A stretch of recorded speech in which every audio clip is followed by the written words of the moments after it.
Hello friends, అందరూ ఎలా ఉన్నారు? నేను చాలా బాగున్నాను ఫ్రెండ్స్.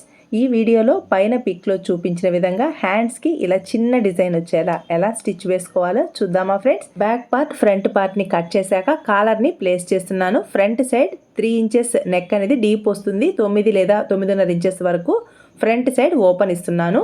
బ్యాక్ సైడ్ 1.5 ఇంచ్ లేదా 2 ఇంచెస్ వరకు బ్యాక్ సైడ్ కొంచెం క్రిందికి వచ్చేలా ఈ విధంగా అయితే కట్ చేశాను. ఇక్కడ ఈ డ్రెస్ని కట్ చేశాక హ్యాండ్స్కి సరిపడా క్లాత్ లేదు, అంటే షార్ట్ హ్యాండ్స్ మాత్రమే వస్తున్నాయి. కానీ ఈ క్లయింట్కి ఇలా ఎల్బో హ్యాండ్ కావాలన్నారు. అందువల్ల లైనింగ్ని కింద వైపున కొంచెం జాయింట్ వేశాను. ఇంచుమించుగా ఇక్కడ 16 ఇంచెస్ వరకు హ్యాండ్ పొడవు వస్తుంది. అంటే టోటల్ హ్యాండ్ పొడవు 18 ఇంచెస్ కావాలన్నారు. అందువల్ల క్రింది వైపున ఇలా పట్టీని ప్లేస్ చేస్తున్నాను. అంటే 2 ఇంచెస్ పట్టీ వస్తుంది. టోటల్గా 18 ఇంచెస్ వరకు హ్యాండ్ పొడవు వచ్చేలా డిజైన్ చేస్తున్నాను. కింది వైపున ఈ పట్టీకి వీ కట్ షేప్ వచ్చేలా డిజైన్ చేస్తున్నాను. మిడిల్లో ఈ విధంగా పేపర్ క్యాన్వాస్ని ప్లేస్ చేసుకొని నెక్స్ట్ ఈ క్లాత్ రాంగ్ సైడ్ ఈ విధంగా ప్లేస్ చేసుకోవాలి. ప్లేస్ చేసుకొని ఈ వీ షేప్ అనేది మన ఇష్టం, ఎంత పొడవు కావాలో అంత పొడవుతో ఇలా డిజైన్ చేసుకోవాలి. ఇక్కడ నాకు క్లాత్ సరిపడా లేదు కదా, అందువల్ల ఒరిజినల్ క్లాత్కి ఈ విధంగా జాయింట్ అయితే వస్తుంది. అంటే షార్ట్ హ్యాండ్స్ మాత్రమే వస్తున్నాయి, కానీ ఎల్బో హ్యాండ్ కావాలి కదా, అందువల్ల ఇలా వచ్చిన క్లాత్లోనే హ్యాండ్కి మిడిల్లో జాయింట్ వచ్చేలా ఒరిజినల్ క్లాత్ని అయితే ప్లేస్ చేస్తున్నాను. ఇక్కడ జాయింట్ వస్తుంది కదా, ఈ జాయింట్ కనిపించకుండా ఆల్రెడీ పిక్ యాడ్ చేశాను కదా, సేమ్ అదే విధంగా ఈ జాయింట్ పై వైపున చిన్న ప్రిల్స్ వచ్చేలా డిజైన్ చేస్తున్నాను. అంటే ఈ డ్రెస్ని కట్ చేసేటప్పుడు మనకి చిన్న చిన్న పీసెస్ ఉంటాయి కదా, ఆ పీసెస్ని ఈ జాయింట్ పైన చిన్న ప్రిల్స్ వచ్చేలా డిజైన్ చేస్తున్నాను. వీడియో నచ్చితే తప్పకుండా లైక్ చేయండి ఫ్రెండ్స్. మీరు లైక్ చేయడం వల్ల మన వీడియోస్ మరి కొంతమందికి రీచ్ అవుతాయి, అందరికి యూస్ఫుల్ అవుతుంది కదా ఫ్రెండ్స్. మన ఛానల్ని ఎవరైనా ఫస్ట్ టైం చూస్తున్నట్లయితే ఛానల్కి సబ్స్క్రైబ్ అవ్వండి. వీడియోని ఎక్కడా స్కిప్ చేయదు ఫ్రెండ్స్. వీడియో నచ్చితే తప్పకుండా లైక్ చేయండి.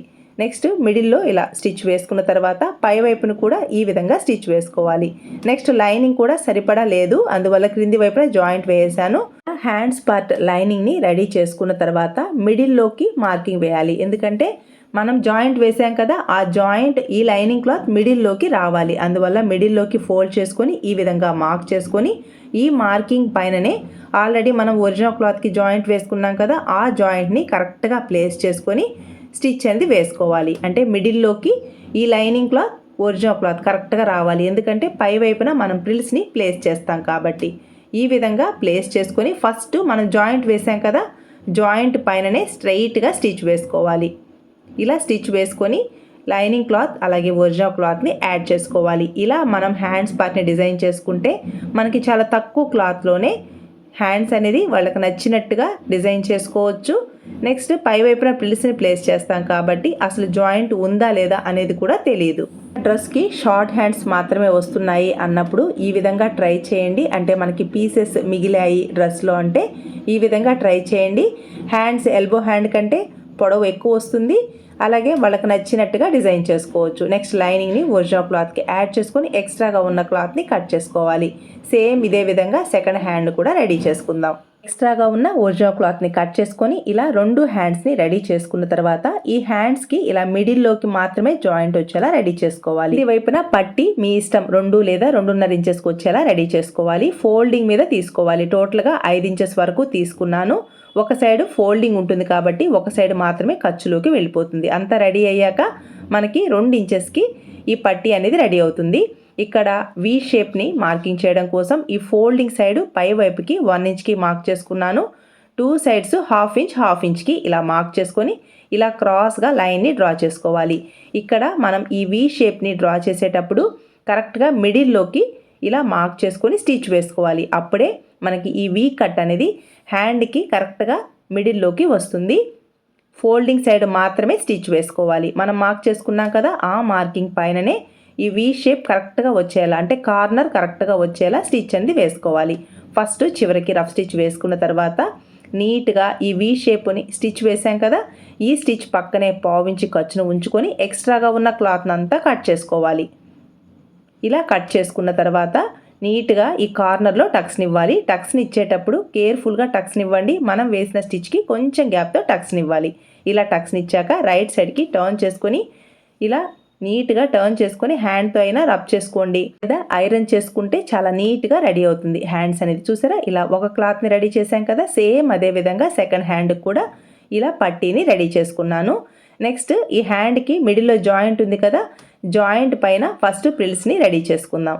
ప్రిల్స్ని రెడీ చేసుకున్న తర్వాత ఈ పట్టీని యాడ్ చేసుకో, అంటే మనం వేసిన స్టిచ్ కరెక్ట్గా ఈ వీ షేప్కి సెంటర్లోకి రావాలి. ఇక్కడ మనకి జాయింట్ ఉంది కదా, ఈ జాయింట్ మీదనే ప్రిల్స్ని రెడీ చేసుకోవాలి. చూసారా, హ్యాండ్ పొడవు కరెక్ట్గా 18 ఇంచెస్కి రెడీ అవుతుంది. పై వైపున 1/2 ఇంచ్ ఖర్చు పోను మనకి హ్యాండ్ పొడవు మనం అనుకున్నట్టే 18 ఇంచెస్ వస్తుంది. మిడిల్లో ప్రిల్స్ని రెడీ చేయడం కోసం ఈ క్లాత్లో, అంటే ఈ ఒరిజినల్ క్లాత్లో మిగిలిన పీస్ని తీసుకున్నాను. 3 లేదా 3.25 ఇంచెస్ వెడల్పు ఉండేలా తీసుకోవాలి. పొడవు వచ్చేసి మీ ఇష్టం, ఎంతైనా తీసుకోండి. క్లాత్ని కట్ చేసుకున్న తర్వాత 2 సైడ్స్ నీట్గా జిగ్జాగ్ చేసుకోవాలి. జిగ్జాగ్ చేసుకున్న తర్వాత అంటే పీకో చేసుకోవాలి.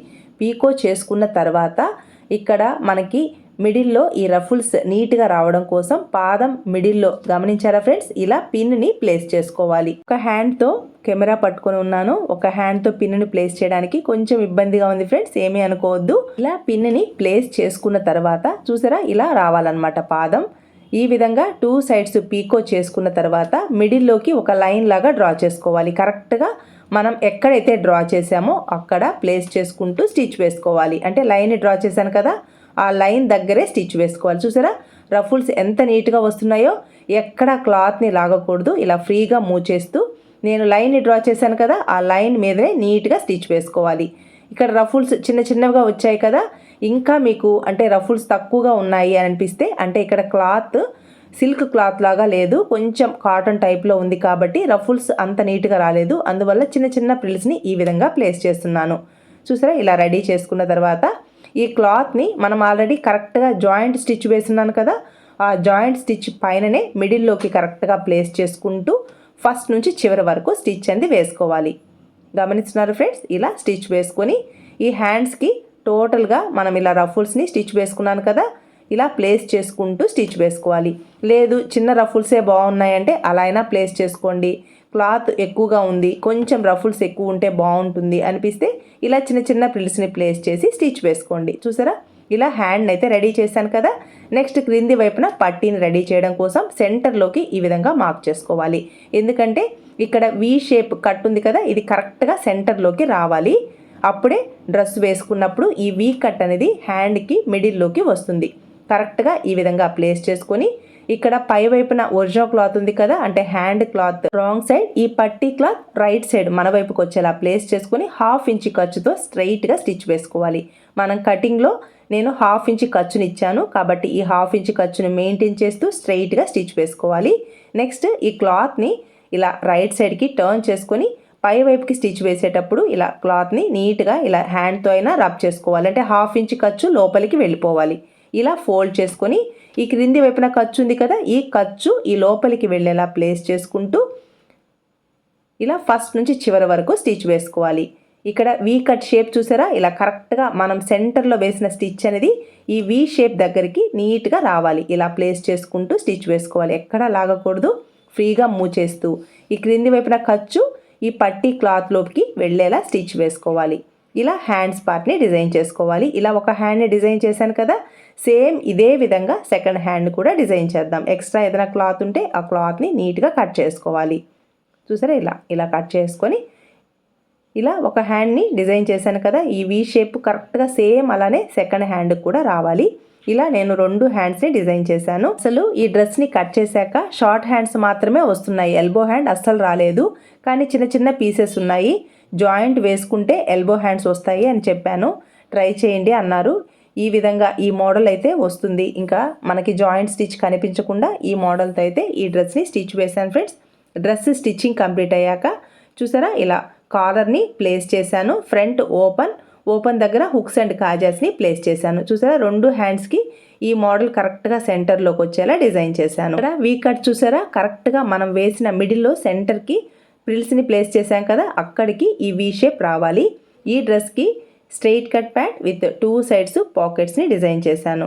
చూసారా, ఇలా ఈ డ్రెస్ని అయితే స్టిచ్ వేశాను ఫ్రెండ్స్. నా ఐడియా మీకు నచ్చిందా ఫ్రెండ్స్? నచ్చితే కామెంట్స్లో ఎలా ఉందో చెప్పండి. మీకు ఇలా క్లాత్ తక్కువగా వచ్చినప్పుడు ఇలా చిన్న చిన్న టిప్స్తో డ్రెస్ని డిజైన్ చేసుకున్నాము అంటే డ్రెస్ లుక్కే మారిపోతుంది ఫ్రెండ్స్. ఈ వీడియో మీకు యూస్ఫుల్ అనిపిస్తే లైక్ చేయండి, షేర్ చేయండి. మీ సపోర్ట్ ఎప్పటికీ ఇలాగే ఉంటుంది అనుకుంటున్నాను. Thanks for your support and thanks for watching.